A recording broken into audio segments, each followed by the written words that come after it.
Welcome back to Holistic Health for Moms. So excited that you came, that you're here, that you came back, that you tolerate my stories.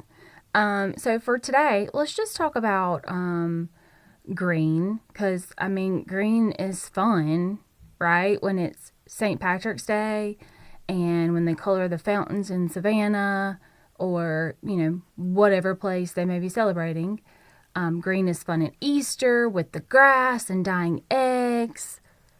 But when you put green on your kids or your husband's plate, it's not fun anymore. So, the number one food missing in the quote unquote sad diet, that is your standard American diet. That explains it all, is the color green.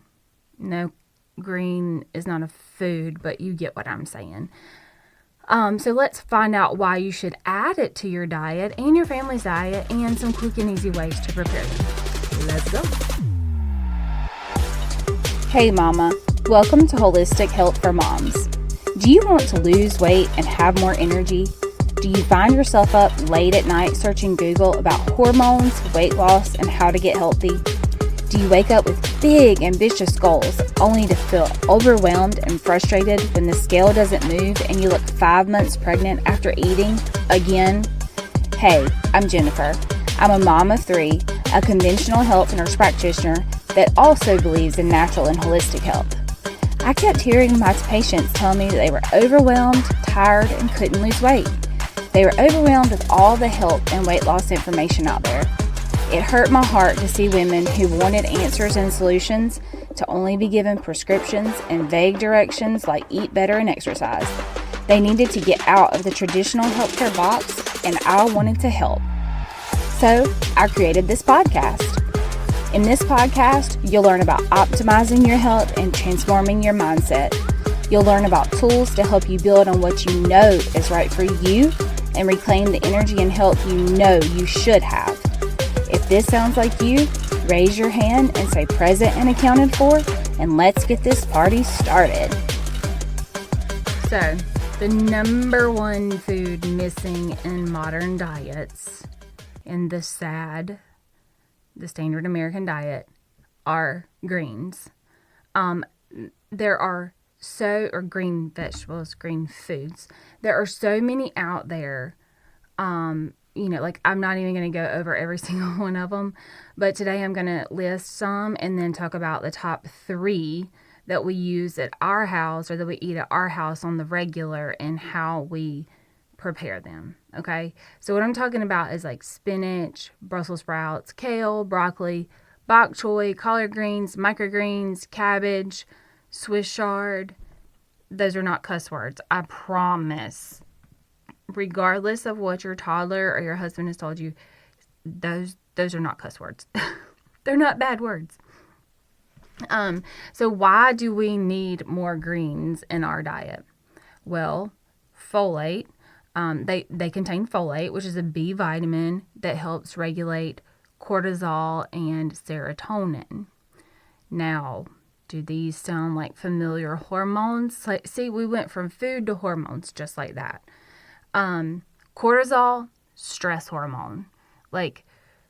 We don't even need help increasing our cortisol, but we definitely need help decreasing it, and taking in foods that contain folate can help regulate that. Serotonin is actually a precursor, which means that you need serotonin to make melatonin, and it affects the sleep-wake cycle. Now, am I telling you that if you add spinach to every single meal that you're going to sleep like a baby? No. However, this just shows you the little things, the little, additions we make can help in the overall picture, okay? So serotonin regulates mood and attention. That's why whenever you go to the doctor and you complain about anxiety or depression, they put you on what's called an SSRI a lot of the times, which is a selective serotonin reuptake inhibitor. And it's just a medication that helps with your serotonin levels so that you feel happy and not depressed anymore. Greens contain vitamin C, which is an antioxidant, and also helps build collagen and helps fight the signs of aging, a.k.a. wrinkles. So maybe you don't have to put in or maybe you don't have to buy so much Botox. I'm just kidding. They also contain calcium, which helps with bone density and, keeping your bones healthy. And quite honestly, it's better to get your calcium from food, like whole foods, because calcium supplements are very poorly absorbed and used by the body. So it's better to get it from food than from a supplement. Supplements are just that, supplements. So they're meant to supplement the diet, not be the whole diet, if that makes sense.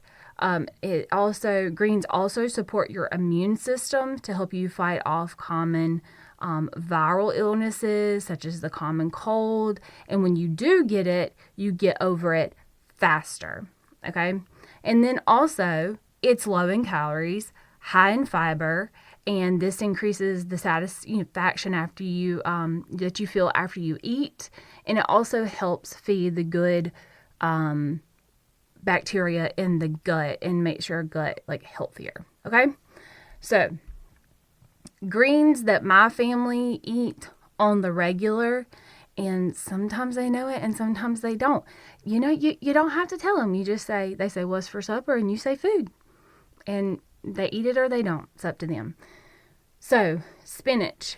Generally speaking, me nor my husband like the texture of spinach when it's sauteed. So we normally put it in a quiche, or I put it in my smoothies. And a quiche is an amazing thing for breakfast, lunch, dinner. We love to make them and put some fruit with them as a meal. Okay. Brussels sprouts. Just don't I think some people have horror stories and just very bad experiences with Brussels sprouts from when their mom maybe steamed them or boiled them or whatever. I don't even know. We here in the Cobalt household, we cut them in half or quarters depending on the size of them, and roast them on a sheet pan with a little bit of olive oil, salt and pepper for 350 to 375 for about 20 minutes, or until the outer leaves are a little crispy and the insides are fork tender. That's how we do it in the oven. Now that it's summertime, my husband absolutely positively hates to turn the oven on because it heats the house up. He hates to cook in general because it heats the house up, and then I have to turn the thermostat down. But he will cut up some nitrate-free bacon, saute that in the pan, and then saute the Brussels sprouts in the with the bacon.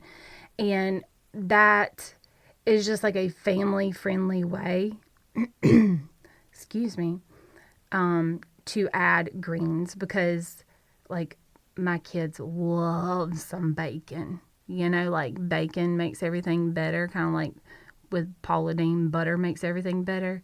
So throw some bacon on there, see if they'll eat some greens, right? And then also broccoli. I do like broccoli. However, broccolini is my favorite. If you've never had it, try it. It's fantastic. Or idea, try to grow some, y'all.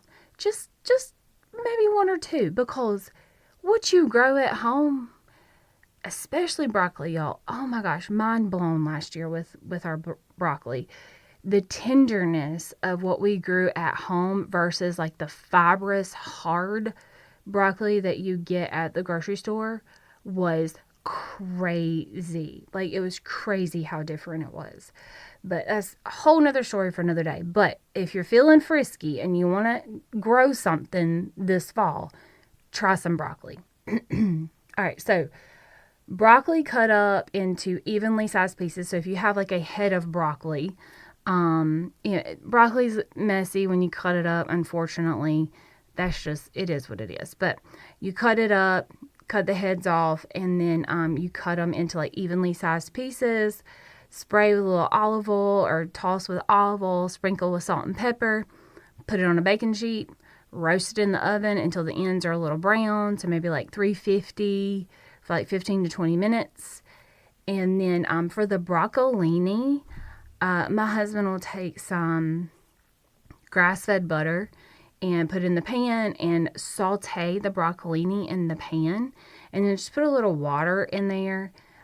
He sautés it until it's like a bright green color, and then puts a little water in there, covers it, and then lets it cook until they're soft. Absolutely delicious. Okay, so that's 3 different vegetables with 3 different ideas on how to fix them. Okay, now I want you have homework. I want you to decide on a simple green to try to eat more of or add into your diet. Okay, it can be one of these that I mentioned, or you can go to the grocery store and just pick one. Like, it's completely up to you. Or go on Pinterest. We all have a Pinterest problem. But I want you to hold yourself accountable this week to pick something green and eat more of it. And, try something new. Eat something that you already like. But your goal for the week, I want you to make your goal for the week to eat a green vegetable at one meal or snack each day. That's it. I know sometimes it can sound super, super hard. And I consciously have to make an effort to do this sometimes because I get so busy. But I promise this is something you will not regret. And if you can do it for a week, why not continue to the next week? And then the next. And make it a habit. Okay? Make it a habit. Now, if you choose to do so, if you choose to eat a green vegetable at a meal, I would love for you to take a picture and tag me at Jennifer Coble Health on Instagram, or send me a message at support@jennifercoble.com and just send me your picture, because I want to hear about your progress. I want to hear these small steps that you're taking for like a bigger goal for your health. So I hope you have a fantastic day. Cannot wait to hear from y'all, and I will talk to you soon. Bye. Okay, Mama, I hope you enjoyed today's episode. If so, would you take 30 seconds and subscribe to my email list? By signing up, you get my free meal planning template to help you start optimizing your health today. Also, if you could leave me a review, this helps this podcast rate, helps more sisters see it, and it lights me up to know this podcast is helping you. Okay, time to go make sure the clothes are washed, ball uniforms are ready, and snacks are prepared for this week full of games and chaos. I'll meet you back next week for another episode. Have a great week, sister.